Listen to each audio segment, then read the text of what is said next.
ভারতে নতুন একটি ছবি রিলিজ হতে যাচ্ছে, যেই ছবিটির নাম উদয়পুর ফাইলস। এই ছবিটি রিলিজ হওয়ার আগেই এটি নিয়ে প্রচুর পরিমাণে আলোচনা সমালোচনা হয়েছে।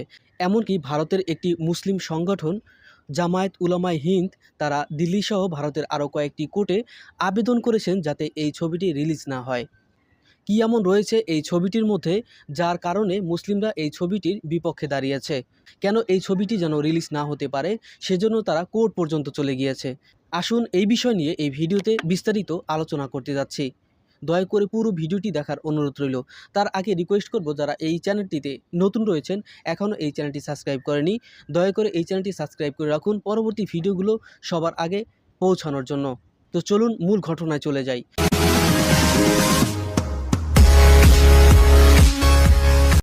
কয়েকদিন আগে উদয়পুর ফাইলস নামের ছবিটির একটি টিজার রিলিজ হয়। যেই টিজারটি রিলিজ হওয়ার পরপরই এটি নিয়ে প্রচুর পরিমাণে আলোচনা সমালোচনা হচ্ছে। এই ছবিটি 2022 সালে ভারতের উদয়পুরে ঘটে যাওয়া একটি নৃশংস হত্যাকাণ্ড নিয়ে বানানো হয়েছে। তার মানে বোঝাই যাচ্ছে এই ছবিটি একটি সত্য ঘটনাকে কেন্দ্র করে বানানো হয়েছে। 2022 সালে উদয়পুরে কানাইয়া লাল নামের একজন হিন্দু ব্যক্তিকে দুজন মুসলিম নামধারী ব্যক্তি নৃশংসভাবে খুন করে এবং খুন করার পর ভিডিও বানিয়ে সেটি সোশ্যাল মিডিয়ায় পোস্ট করে। সেই সময় এই ঘটনাটি নিয়ে প্রচুর পরিমাণে হিন্দু মুসলিম দাঙ্গার সৃষ্টি হয়েছিল। এখন প্রশ্ন হলো, মুসলিমরা কেন এই ছবিটির বিরোধিতা করছে? মুসলিমরা এই ছবিটির বিরোধিতা করার মূল কারণ হলো, এই ছবিটির ভিতরে কিছু মুসলিম ক্যারেক্টার রয়েছে, যেই ক্যারেক্টারগুলোকে বিকৃতভাবে রিপ্রেজেন্ট করা হয়েছে। বিশেষ করে এই ছবিটির ভিতরে দেখানো হয়েছে ইসলাম একটি নিকৃষ্ট ধর্ম। ইসলাম যারা মানে বা ইসলামের পথে যারা চলে তারা সবাই সন্ত্রাসী এবং তাদের দ্বারাই সন্ত্রাসী কার্যক্রম পরিচালিত হয়। এবং এই ছবিটির ভিতরে আরও দেখানো হয়েছে কিভাবে অনেক আগে থেকেই ইসলামিক টেরোরিজম ভারতের ভিতরে হিন্দুদেরকে বিভিন্নভাবে ক্ষতি করছে। এরকম আরও অনেক ছোটোখাটো বিষয় এই ছবির ভিতরে দেখানো হয়েছে মুসলিম এবং ইসলামকে নিয়ে, যেগুলো কোনোভাবেই ইসলামের সাথে যায় না বা যেগুলোকে কখনোই ইসলাম সাপোর্ট করে না, সেইগুলো এই ছবির ভিতরে দেখানো হয়েছে। আর এই জন্যই ভারতীয় মুসলিমরা এই ছবিটির বিরোধ করছে। এই জন্য ভারতের একটি মুসলিম সংগঠন জামাত উলামায়ে হিন্দ তারা দিল্লিসহ ভারতের আরও কয়েকটি হাইকোর্টে গিয়েছিল। তারা আবেদন করেছিল যাতে এই ধরনের ছবি মুক্তি না পায়। এই ছবি মুক্তি পেলে আবার নতুন করে হিন্দু মুসলিম দাঙ্গার সৃষ্টি হবে। একজনের পরিবর্তে হয়তো আরও কয়েকজনের জীবন চলে যেতে পারে এই মুভিটি দেখার পর। সেজন্যই তারা কোর্টে গিয়ে আবেদন করেছিলেন যাতে এই ছবিটি রিলিজ না হয়। কিন্তু এই মুসলিম সংগঠনটির আবেদন খারিজ করে দিয়েছে হাইকোর্ট। আর এই ছবিটি 11 জুলাই ভারতের বিভিন্ন হলে রিলিজ হতে যাচ্ছে। একবার চিন্তা করে দেখুন, এই ছবিটি যে বানিয়েছে বা এই ছবিটি যারা বানিয়েছে তাদের মন মানসিকতা কী? তারা ইসলামকে কোন চোখে দেখে বা মুসলিমদেরকেই তারা কোন চোখে দেখে?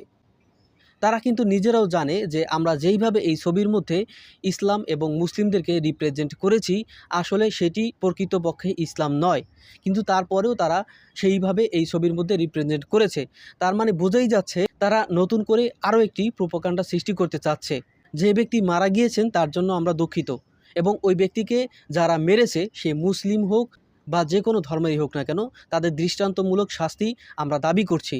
কিন্তু তার মানে এই নয় পুরো মুসলিম জাতিকে আপনারা এইভাবে এই ছবির মাধ্যমে ছোট করে দেখাবেন। কানাইয়ালালকে নৃশংসভাবে খুন করেছে, এতে কোনো সন্দেহ নেই।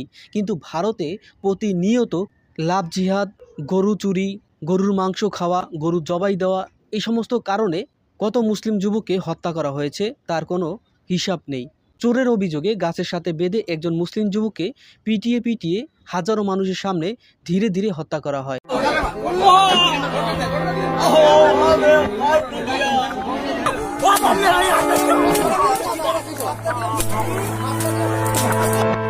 এমন আরও হাজারো হত্যাকাণ্ড রয়েছে ভারতে, যেগুলো মুসলিমদের সাথে ঘটে যাচ্ছে প্রতিনিয়ত। এগুলো কি নৃশংসতা নয়? এগুলো নিয়ে কখনো কেন ছবি বানানো হয় না? এগুলো কেন মানুষের সামনে তুলে ধরা হয় না? এগুলো কেন টিভি চ্যানেলগুলোতে সেইভাবে স্থান পায় না? মুসলিমদের নিয়ে প্রোপাগান্ডা ছড়ানো ছবি এই উদয়পুর ফাইলসই নয়, এর আগেও অনেক মুভি রিলিজ হয়েছে যেগুলোতে মুসলিমদের নিয়ে এভাবেই প্রোপাগান্ডা ছড়িয়েছিল। তার মধ্যে সর্বশেষ যে দুইটি মুভি সবচেয়ে বেশি আলোচনা এসেছে সেটি হচ্ছে দ্য কাশ্মীর ফাইলস এবং দ্য কেরালা স্টোরি। কাশ্মীর ফাইলের ভিতরে দেখানো হয়েছিল কিভাবে কাশ্মীরে হিন্দু পণ্ডিতদেরকে মারা হয়েছিল এবং সেখানেও মুসলিমদেরকে বিকৃত করে দেখানো হয়েছিল। যদিও এই মুভি রিলিজ হওয়ার পর অনেক পণ্ডিত যারা আগে কাশ্মীরে বসবাস করেছিলেন তারা বলছেন যে এই মুভিটি যেইভাবে বানানো হয়েছে এটি ঠিক হয়নি। কারণ আমরা যখন বিপদে পড়েছিলাম কাশ্মীরি মুসলিমরাই আমাদেরকে স্থান দিয়েছিল, তারা স্থান না দিলে আমরা এখনও বেঁচে থাকতাম না। তার মানে বুঝতে পারতেছেন যে প্রোপাগান্ডা তারা কী মাত্রায় ছড়ানোর চেষ্টা করছে। উগ্রপন্থী মুসলিমরা কাশ্মীরি পণ্ডিতদেরকে মেরেছিল, কিন্তু কাশ্মীরের যেই মুসলিমরা রয়েছে তারা আবার ওই পণ্ডিতদেরকে স্থান দিয়েছে, তাদেরকে বাঁচিয়েছে। কিন্তু দ্য কাশ্মীর ফাইলসে সেই ক্যারেক্টারগুলো দেখানো হয়নি। এবং আরেকটা মুভি দ্য কেরালা স্টোরি, এই কেরালা স্টোরি তো সব ধরনের লিমিট ক্রস করে দিয়েছে। দ্য কেরালা স্টোরির মূল কাহিনী ছিল যে কেরালা থেকে 32,000 নারীকে জোর করে মুসলিম ধর্মে কনভার্ট করে তাদের আফগানিস্তান নিয়ে যাওয়া হচ্ছে এবং সেখানে মুসলিম টেরোরিজমের বিভিন্ন কর্মকাণ্ডে তাদেরকে লিপ্ত করানো হচ্ছে। আর এই ছবিটির ডিরেক্টর ছিলেন সুদীপ্ত সেন। তিনি দাবি করছেন যে এই ছবিটি একটি রিয়েল স্টোরির উপরে বানানো হয়েছে। অথচ এই যে 32,000 নারীকে মুসলিমে কনভার্ট করে আফগানিস্তান নিয়ে যাওয়া হয়েছে এমন কোনো তথ্য বা এমন কোনো কাগজপত্র কেরালার কোনো থানায় নেই বা কেরালার পুলিশের কাছে এমন কোনো তথ্য বা অভিযোগ কখনো আসেনি। যখন এই মুভিটি রিলিজ হলো তারপরে প্রচুর পরিমাণে আলোচনা সমালোচনা হচ্ছিল। তখন তদন্ত করে দেখা হয়েছিল যে এই মুভিটিতে যেই দাবিটি করা হয়েছে যে 32,000 নারীকে মুসলিমে কনভার্ট করে আফগানিস্তান পাঠানো হয়েছে, তার এই ধরনের প্রোপাগান্ডা সম্পূর্ণ মিথ্যা ছিল। এমন কোনো ঘটনা কেরালায় কখনো ঘটেনি। আর সে যেই মুভিটি বানিয়েছে এটি সম্পূর্ণ একটি ফেক মুভি। একবার চিন্তা করে দেখুন, রিয়েল স্টোরির নামে ভারতে মুসলিম এবং ইসলামকে নিয়ে কী পরিমাণ প্রোপাগান্ডা ছড়ানো হচ্ছে।